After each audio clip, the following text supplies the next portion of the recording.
Workplace culture must matter to directors, because without a strong workplace culture of well-being, well-designed, well-intended wellness programs will fail. And that is exactly what's happened across corporate America today, over the last 15 years.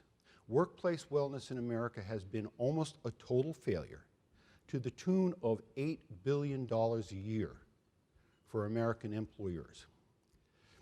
Average employee engagement in their jobs today in the United States, according to Gallup, is 34%. That means 1 in 3 employees in organizations on average are engaged in their jobs. With a strong culture of well-being, your organization's programs will work, your organization's employees will become healthier, their well-being will become greater. With a strong culture of employee well-being, your turnover will be dramatically less, your employee engagement will be significantly more, your customer service will be better, employee innovation will improve, and there are a number of reasons why the wellness programs have failed. And let's talk about them. The first is that the programs have not been comprehensive. They're random acts of wellness that have been parachuted in on employees with little thought as to what their true well-being needs are, usually by third-party vendors. The second reason is that they're physical only. They are not focused on the all-important mental and emotional barriers to long-term behavior change to lead healthier lifestyles. And thus, they don't get us to good physical health. The third reason is they are not strategic. They're not planned, funded, staffed, executed, and held accountable as would any other mission-critical strategic priority. And I'm here to tell you today that this is a mission-critical strategic priority. The fourth reason is they're not cultural. They're not culturally based. And that's what this talk is about. The reality of the fact is that the lower paid third of our employees live lives of enormous financial stress that, quite frankly, you and I, most of us have made a lot more than that, we don't really particularly appreciate, and certainly our CEOs and our boards don't. The numbers here are astonishing. Fully 40% of American households cannot afford an unexpected $400 emergency. 2/3 of American households are living paycheck to paycheck. And for the lower third paid of the population, their purchasing power over the last 30 years has been stagnant. They have not participated in the economic resurgence that's happened since 2008. And they live lives of enormous economic despair. No program is going to work for these employees. So before we even get to wellness and well-being, we've got to talk about fundamental premise of good jobs. Employee well-being, on the other hand, is about improving the lives of our employees. It is about investing in our employees to make them healthier and better and more productive for themselves, for their families, and for your companies, so that your companies can succeed and thrive and prosper. We in America have traditionally adopted workplace wellness programs as a means to cut employee costs. We've primarily done it to reduce our health care coverage costs. And that sends absolutely the wrong message to employees. And it is the wrong reason to be doing it.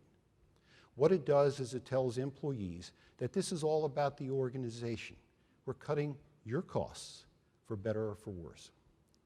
Rather, what we really need to be doing is investing in employees in order to make them healthier, more productive, more engaged, and in that way, build the business and create cultures and environments of well-being. This is about investing in employees as a means of growth and value, growing the top line rather than cutting the expenses. While, of course, we don't spend money unnecessarily, it is never a strategic way of approaching things to cut employee costs. What is strategic is to invest in order to build the top of the line growth and revenue. And what unfortunately we do too often is cut the costs. And that is not the way to do it. Cutting employee costs is not strategic. At times it's not tactical, and at times, quite frankly, it's stupid.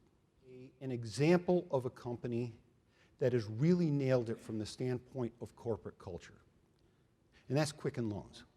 Quicken Loans started out as a 3-person organization founded by Dan Gilbert in 1985, and it today is the largest direct-to-consumer mortgage lender in the United States.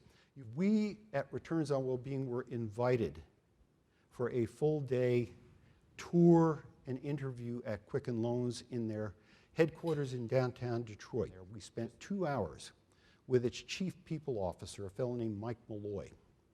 And the pride that he has in what's going on at Quicken Loans in downtown Detroit is enormous. He brought in people that are addressing mental illness in the workplace, low financial well-being in the workplace, people that are addressing all sorts of different aspects of well-being of the employees. They create a platform of good jobs with good pay and great benefits. The employees there are passionate about what they do. They are all about volunteerism. They are proud to work at Quicken Loans. They are into what Quicken Loans has done for the Detroit community.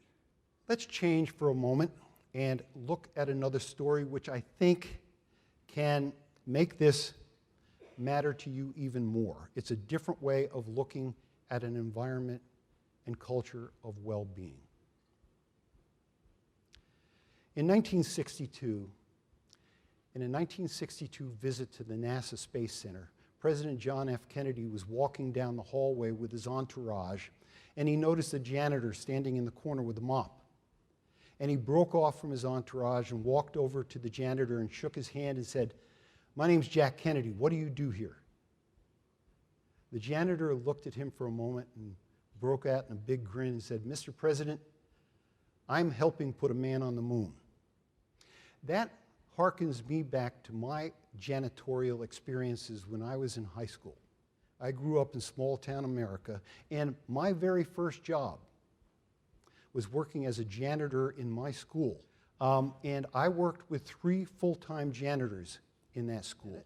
They viewed their jobs as helping to raise the kids of the community and make them safe. They were part of the fabric of our schools, and they were respected members of our community.